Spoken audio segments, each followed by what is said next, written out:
Paano mararamdaman ng isang Pilipino, isang lalaking dating nagtatrabaho bilang waiter sa Glasgow, isang lalaking na-eliminate sa Idol Philippines noong 2019, na biglang malalaman niyang ang dalawang hukom ng Britain's Got Talent ay parehong pinindot ang Golden Buzzer para sa kanya sa iisang season? Paano posible na ang isang Pilipino mula sa isang bansang hindi pa kilala sa pandaigdigang singing competition scene sa ganitong antas ay makakarating sa Grand Final ng BGT 2026 at makakakuha ng 764,000 views sa loob ng 24 na oras pagkatapos ng kanyang semifinal performance? Paano nararamdaman ng milyon-milyong Pilipino sa buong mundo na nanonood sa isang kababayan nila sa isang British primetime television show na ang kanilang puso ay pumupuno ng pagmamalaki sa bawat nota na inaabot ni Mati? At bakit, kahit natapos siya sa ika-4 na pwesto sa Grand Final, ang mga eksperto sa entertainment industry ay nagsasabing si Mati Juniosa ang tunay na nagwagi sa BGT 2026? Yan ang tatalakayin natin ngayon dito lang sa Kaalam PH. Para maunawaan kung gaano kahirap ang nagawa ni Mati Juniosa, kailangan muna nating bumalik sa simula ng kanyang kwento, hindi sa BGT 2026, kundi sa isang lugar na malayo sa mga grand theaters ng United Kingdom. Si Mati Juniosa ay isang Pilipino at ang kanyang landas patungo sa BGT ay hindi isang maayos na highway. Ito ay isang maputik, mabato at madalas na mapanganib na daan. Noong 2019, si Mati ay sumali sa Idol Philippines. Para sa maraming aspiring singers sa Pilipinas, ang Idol Philippines ay isang pangarap, isang pagkakataon para maipakita sa buong bansa ang iyong talento. Isang pagkakataon para mabago ang iyong buhay. Ngunit para kay Mati, ang Idol Philippines ay naging isang masakit na karanasan. Na-eliminate siya sa live rounds. Sa harap ng milyon-milyong manonood, ang kanyang pangarap ay tila gumuho. Para sa maraming tao, iyon ay sana ang katapusan ng kwento. Isang lalaki na nasubukan ang kanyang swerte sa isang talent competition at nabigo. Ngunit si Mati ay hindi ang uri ng taong sumusuko. Pagkatapos ng Idol Philippines, lumipat siya sa Glasgow, Scotland.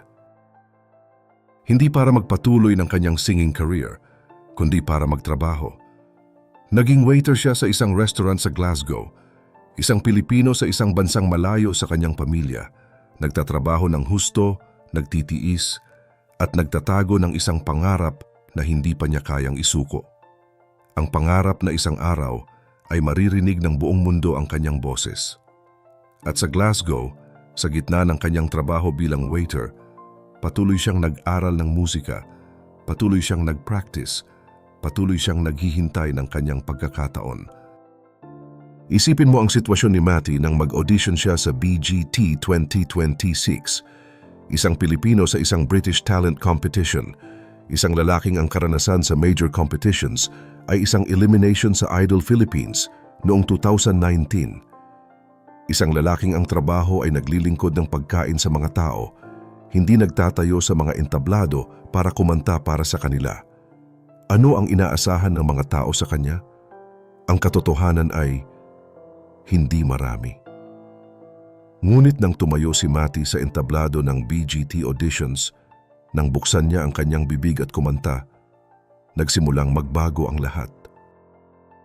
Si Simon Cowell, ang notoriously analytical industry veteran, ang lalaking kilala sa buong mundo sa kanyang mataas na pamantayan at mabilis na pagpuna, ay gumawa ng isang bagay na hindi niya madalas gawin. Pinindot niya ang Golden Buzzer para kay Mati Juniosa, isang Pilipinong waiter mula sa Glasgow. Ngunit hindi pa doon natatapos ang kwento. Dahil sa semifinals, may nangyari na nagpabago ng lahat. Si Amanda Holden, isa pang hukom ng BGT, ay gumawa ng isang bagay na hindi pa nangyayari sa buong kasaysayan ng modernong broadcasting format ng franchise. Pinindot niya ang Golden Buzzer para kay Mati. Muli, ang parehong performer, sa iisang season, 2 Golden Buzzers mula sa 2 magkakaibang hukom para sa iisang Pilipino. Narito ang tanong na dapat nating itanong. Kailan pa nangyari ang ganito sa BGT? Ang sagot ay simple, hindi pa. Sa buong kasaysayan ng BGT, sa lahat ng mga season, Sa lahat ng mga performer na dumaan sa entablado ng competition na ito, walang performer ang nakatanggap ng 2 golden buzzers mula sa 2 magkakaibang hukom sa iisang season. Si Mati Juniosa ang una. Isang Pilipino, isang dating waiter mula sa Glasgow.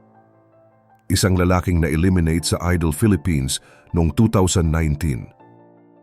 Dumating ang Grand Final, ang buong Pilipinas ay gising. Ang mga Pilipino sa UK ay nasa harap ng kanilang mga TV. Ang mga Pilipino sa buong mundo ay nanonood sa live stream. At si Mati, ang batang lalaking nagsimula bilang waiter sa Glasgow, ay nakatayo sa pinakamalaking entablado ng kanyang buhay. Kumanta siya, at ang buong theater ay nakinig. Ngunit nang lumabas ang resulta, nang i-anunsyo ng mga hukom ang mga nanalo, si Mati ay natapos sa ika-4 na pwesto. Ang unang pwesto ay napunta sa Hoxton Farmers Choir, ika-4 si Mati. Sa labas, sa social media, ang mga Pilipino ay nagalit. Ninakaw daw ang panalo niya. Rigged daw ang competition, hindi tama daw ang resulta, ngunit narito ang katotohanang hindi agad nakikita ng lahat. Sa loob ng 24 na oras pagkatapos ng semi-final performance ni Mati, ang kanyang video ay nakakuha ng 764,000 views. 764,000. Sa 24 na oras, trending sa maraming international territories. Habang ang Hoxton Farmers Choir, ang opisyal na nagwagi, ay nahihirapang maabot ang kahit isang maliit na bahagi ng digital traction ni Mati. At pagkatapos, isang announcement ang lumabas na nagpabago ng lahat. Si Mati Juniosa ay nakast sa West End production ng Jesus Christ Superstar sa London bilang Anas, isang leading role sa isang premier West End production. Ang announcement ay lumabas agad pagkatapos ng Grand Final.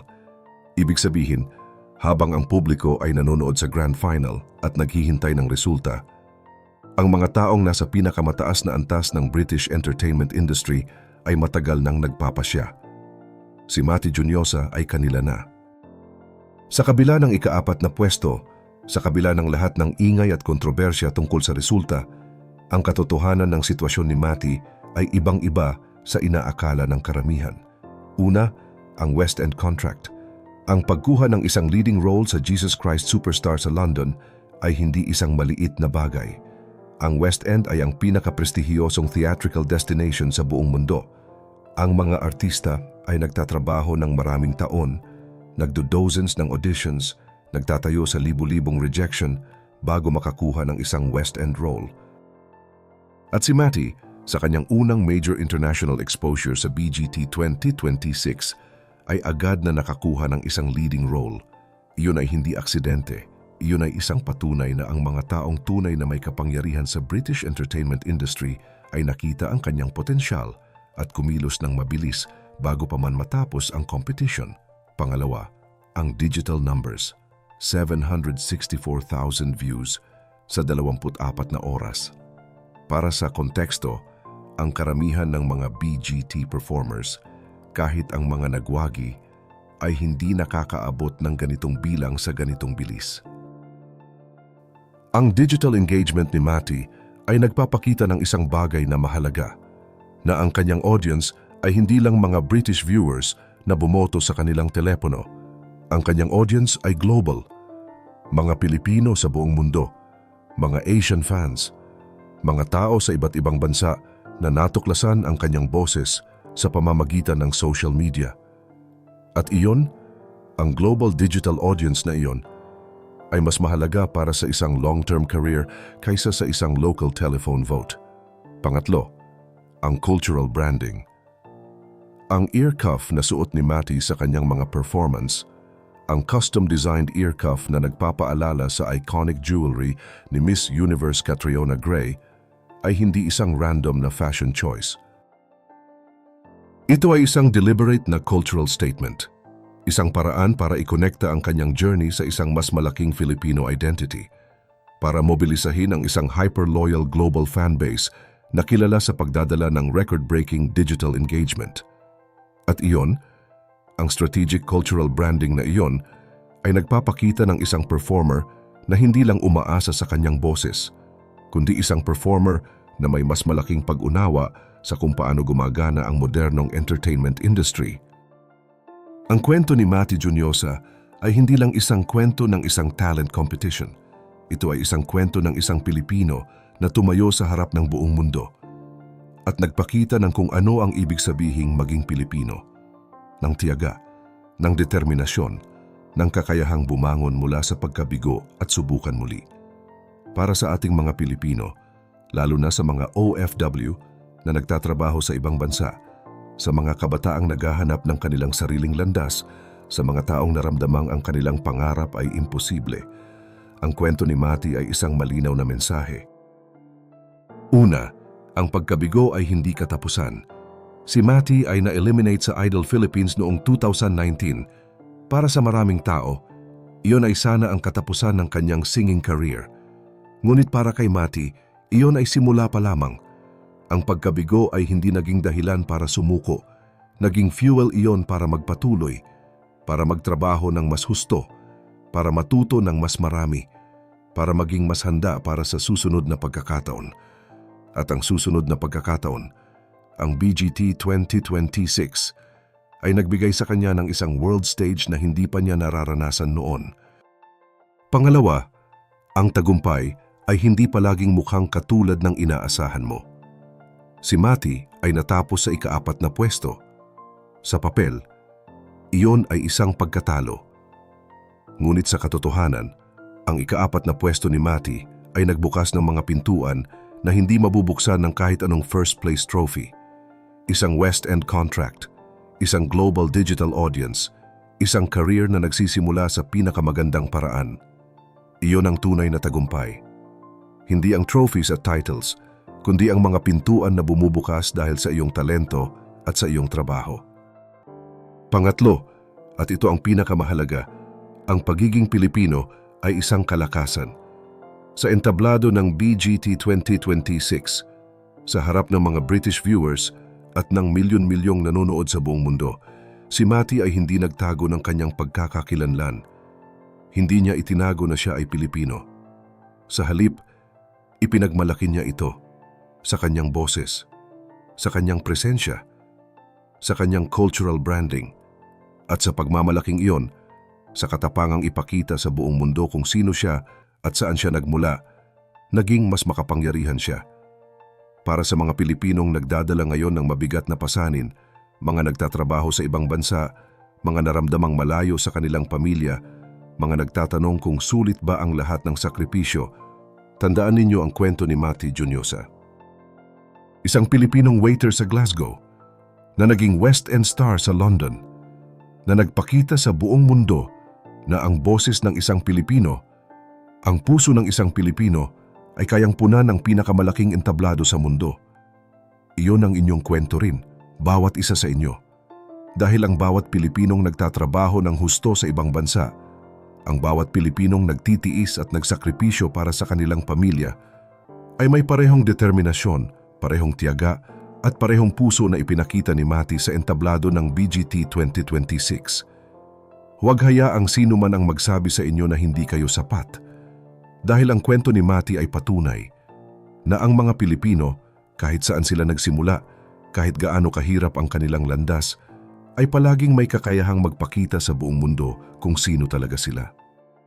Kung nagustuhan mo ang video na to, share mo naman sa iba at mag-subscribe ka na rin. Panoorin mo na rin yung mga videos na nasa kanan. Maraming salamat.